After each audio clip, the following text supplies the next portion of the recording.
Welcome to Avian Overlander. This is Russell Edgar. Kind of exciting to show what we're doing today. I'm showing you a purple martin house that has been ratcheted down to its lowest position because we had some big wind, 45 miles an hour or better, last couple of days, so I lowered it. And I'm going to raise it in the video and show you what it looks like.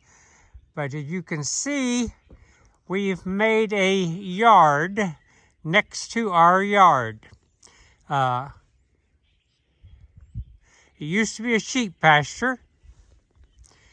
We pulled the fence and made a lovely flyway yard. As you can see, the Troyer Gourds are there. There's 18 gourds on that aluminum pole.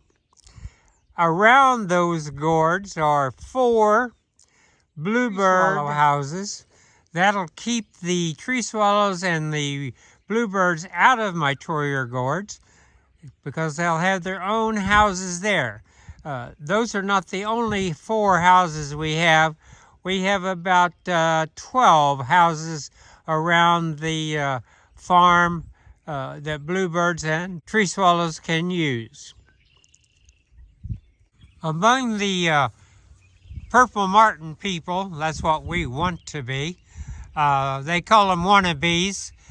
We want to be landlords to purple martins, and we're going to work quite hard to get that done. What today, with this little preface of what we're doing to the side yard here, we're going to install speakers and a computer system so that we can tell the purple martins we want them to come.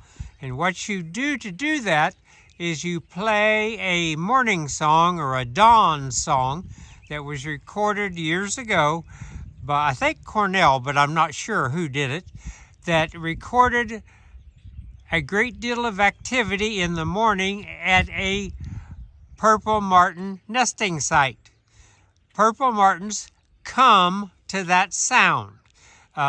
And so if you play it every day, hopefully you will entice purple martins to come and live in your gourds or whatever purple martin houses you have. This is the base. It's mounted in concrete, goes down into the ground. It has 3 rows of gourds. I only have the top 2 or top row open. The rest of them I have caps on the ends where the sparrows, which are an invasive species introduced here around 1900, I believe, they are a mortal enemy of purple martins. So you want to reduce the ability of sparrows and starlings to get in the gourds. If you look carefully, the Troyer Gourd has a special entrance. I'll put my hand up there so you can see that a starling on most days cannot enter, but a sparrow can.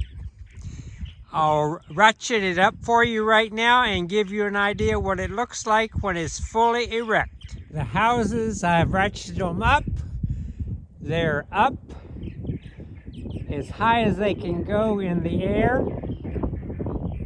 And hopefully one of these days, very soon, we'll have some scouts come and check them out. This is the setup we currently have. Small laptop, powering a CD reader, playing the morning song all day, actually. This is a standard procedure of people who want to attract purple martins. Purple martins have a particular genetic or DNA feature. They are, a couple of them actually, are pretty wonderful.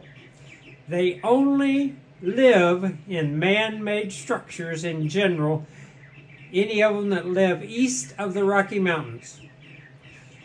They were, DNA was changed by the Indians' behavior. Indians used gourds and entice them and they learned that that was the way to live. Also, purple martins always return to their birthplace. And I'm not talking about near the birthplace, I'm talking about to the birthplace.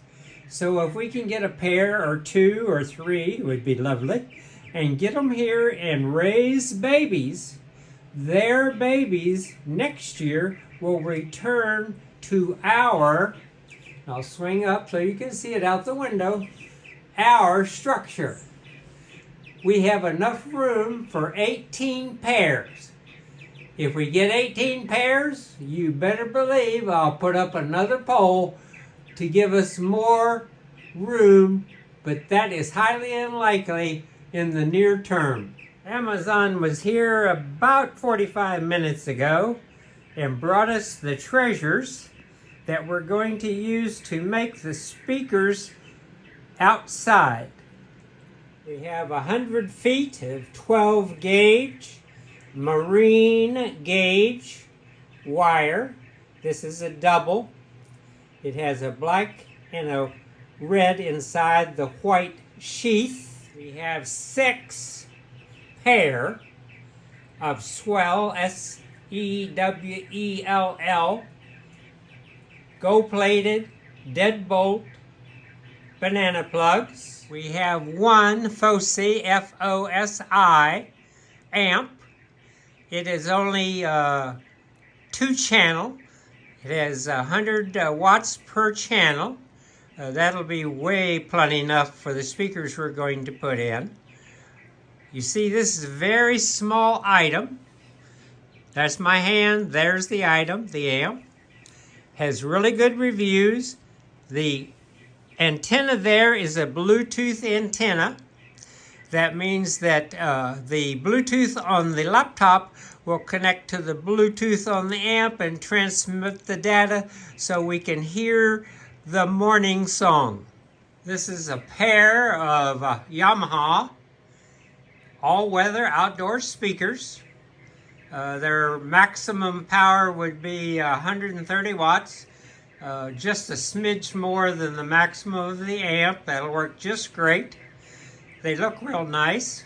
They have really good reviews. I've just taken this speaker out of its wrapping. It was well done, traveled well.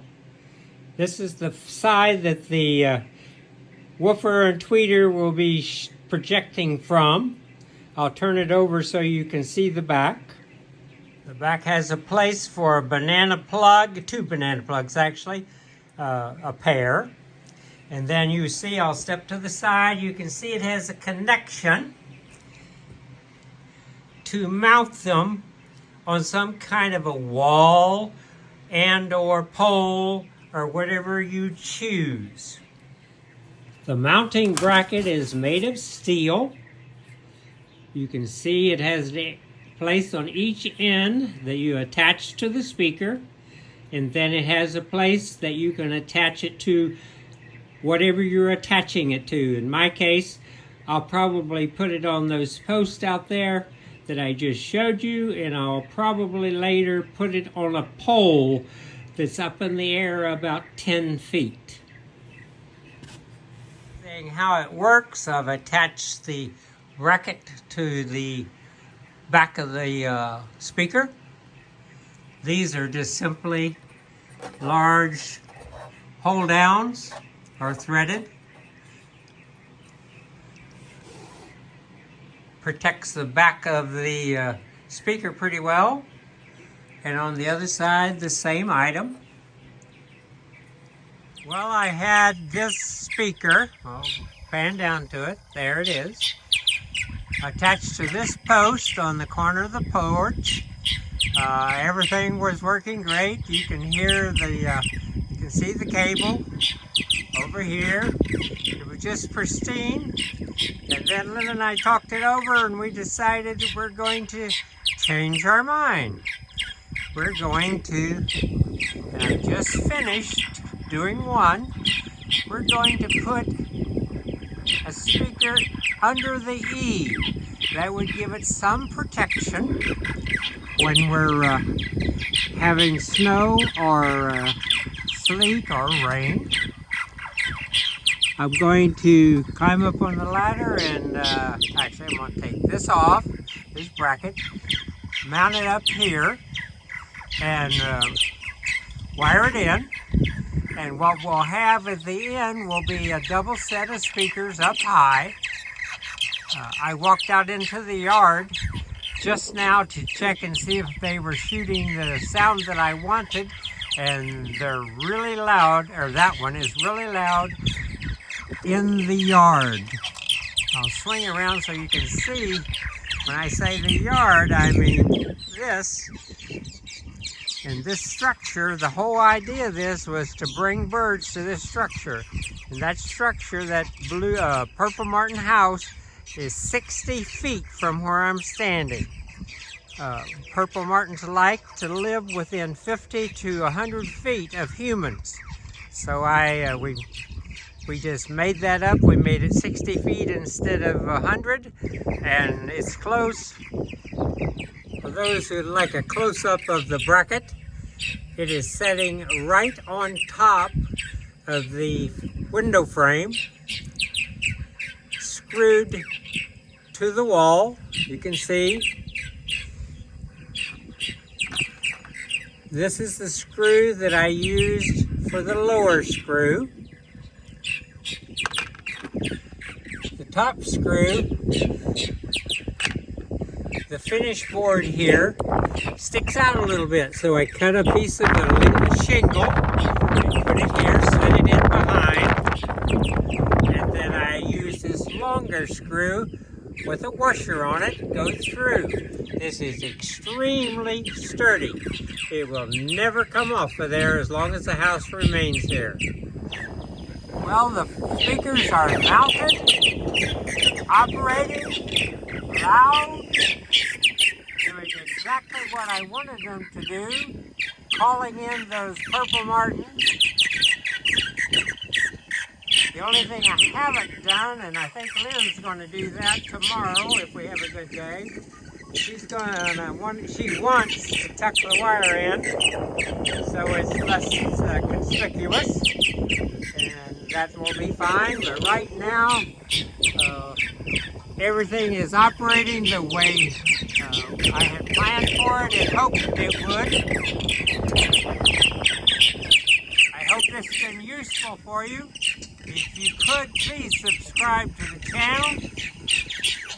Thanks for watching, and be safe out there.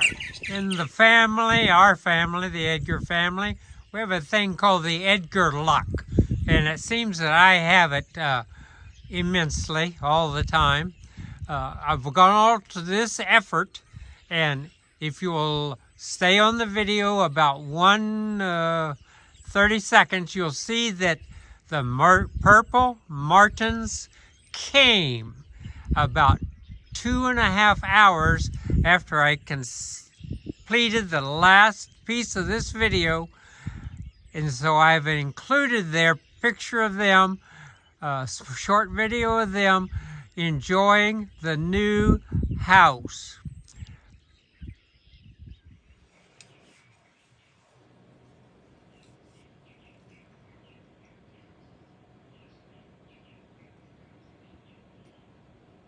What was that?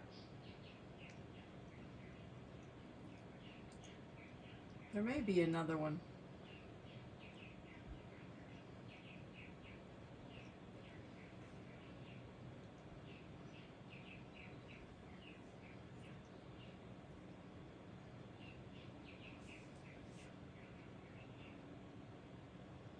Well, they think it's a good place to be. They seem to at the moment.